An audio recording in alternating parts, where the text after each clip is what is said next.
Mr. Pop. Eat.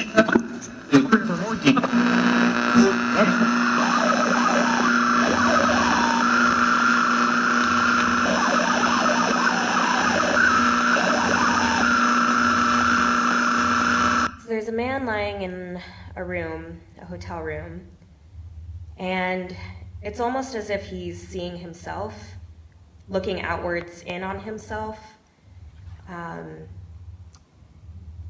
He's simultaneously present in the room as it is in that moment, and also seeing parts of himself, past parts of himself in different parts of the room. There's specific parts like the floor, and he sees these memories disintegrating into the floor, and as he feels himself in this room, he feels himself becoming a part of the room and a part of the things in the room, the fly, the bed. He's still looking in on himself while reflecting on these words of God or his beliefs that he talks to when he goes door to door and shares hot beverages with people, and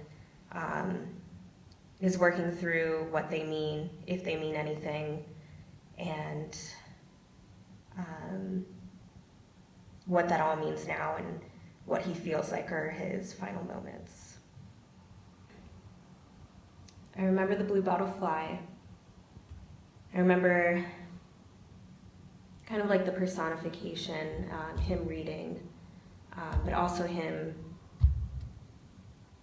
as an image of the speaker, but also I think people in general. I remember memories and images from memories disintegrating into the floor. I remember the parts of it that I am myself. It's familiar to me because it is me, but I'm not sure what that is. I'm not sure if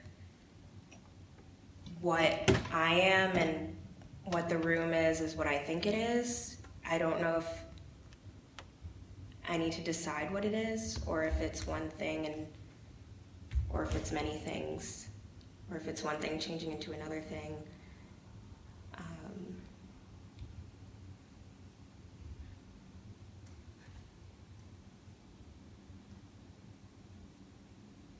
And it's full of me, and the bed takes up a lot of the space when I see the bed and when I am the bed, and all of that is me, and I'm in this space, and myself is familiar because I've always been myself, but my beliefs sometimes feel foreign or not mine or not how they used to be mine. I feel like I'm in the room, but my head is really loud with places that aren't the room, and those places become the room, and I'm simultaneously switching in between being in the room, watching myself in these memories that I'm recalling, and then watching myself being the room and being a part of the room, whether it's the bed, the fly. But because of everything that's going on in my head, I'm not even entirely sure it is the room I'm seeing. If you had to give this room a name, what would you name it?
at bedtime when I was 6, and before I left, I used to ask my dad to retell stories from his childhood.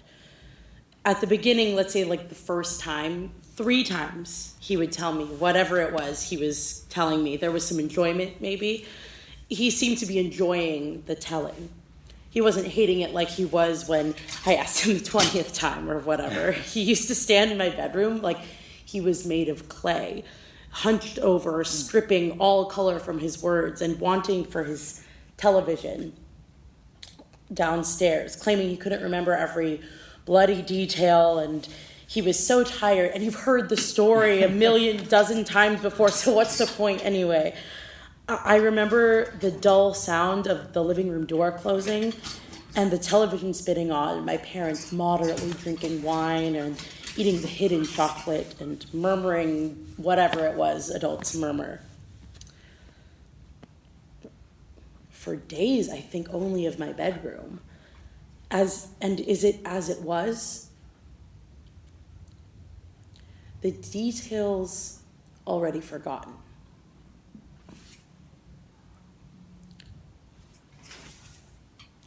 Think.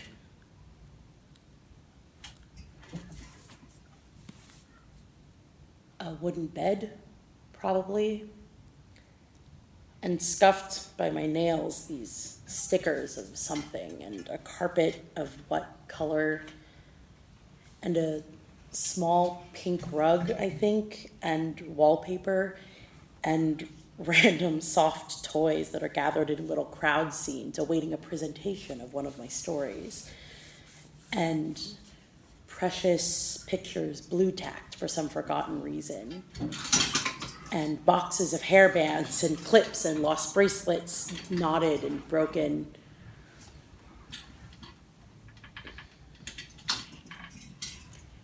And through that pink haze, I can see overhead small planets hanging from the ceiling. A sky I always loved, a sky that never frightened me, not once. I tried to pull together all the indifference, all this imagined coldness between them and me. I try to raise the volume of their television in my mind and see again loudly their disdain for that daughter in the bedroom upstairs. I try, but see nothing. No coldness, no indifference.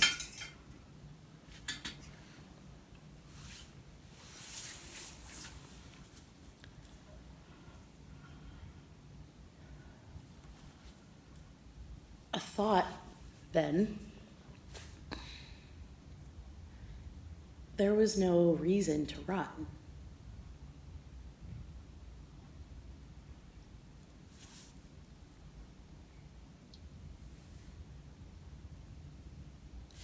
My walking turns in on itself. It scratches the edges inside and has me turning back and longing for that room, for them and me, for my home. But where is it?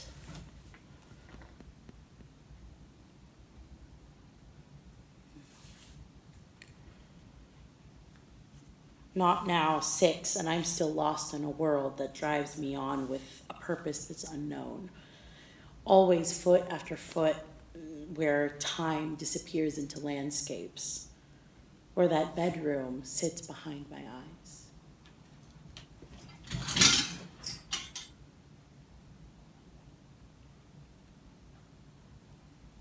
Always.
Why is she standing there? What is she looking out the window? Not directed at me, but at him, the man she calls her brother, my husband. I listen to my brother and sister addressing one another, but never me, and I must look like a statue? What if a bird entered and landed on my head? Would I flinch? And what sort of bird would I wish for? A mina bird. Naturally, always a mina. She didn't season your food, standing there since yesterday. Why hasn't she spoken? Why has she done that to the plates, to the clothes? This was never a happy kitchen, but the wife standing by her sink, unspeaking, unmoving. It's disgusting. I should have married Sheila when I had the chance. I was taken by her dispassion, I imagined, promised underneath her indifference, but she's been nothing but a dark cloud in my life. A woman who can't see a chair for a chair. Not only had Sheila a terrific body, she had a sunny disposition and knew when food needed to be salted. From the living room, she's telling him all about her holiday in the sea in Spain, and I can feel her jealousy drip into the carpet and into the floorboards. I imagine his head is being squeezed by the picture of me standing by the sink inside here, standing still. I stare ahead, my fingers grip around the edge of the sink, and what?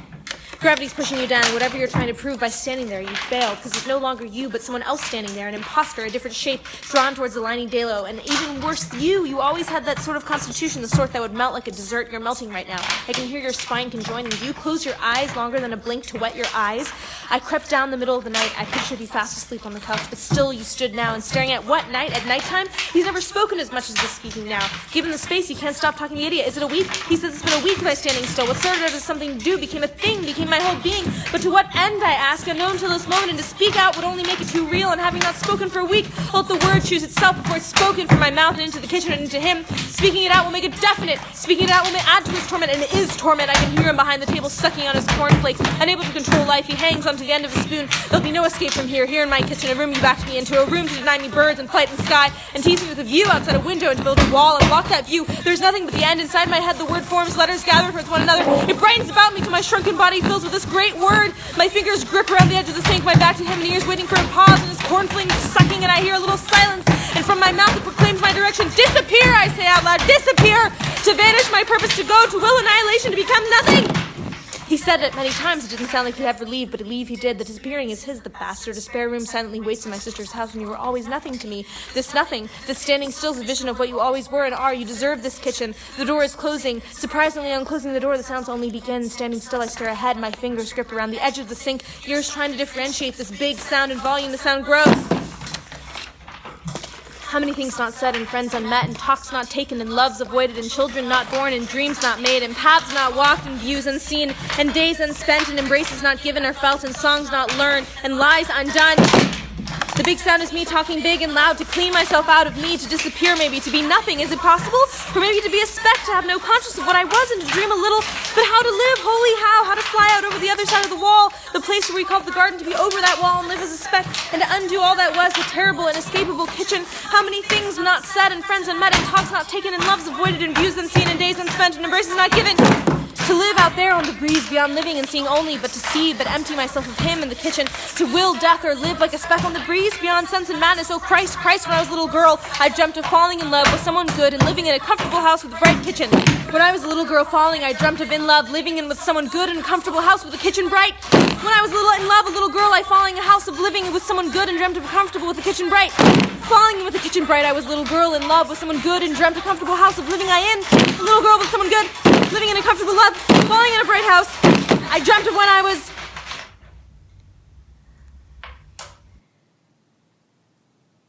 with a kitchen.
make a thought a wife. No more base cigarette, you guys. Listen up, I'm saving you from all the hell that you'll go through. Just can't make a thought a wife. No more base cigarette, you guys. Listen up, I'm saving you, I'm saving you, I'm saving you.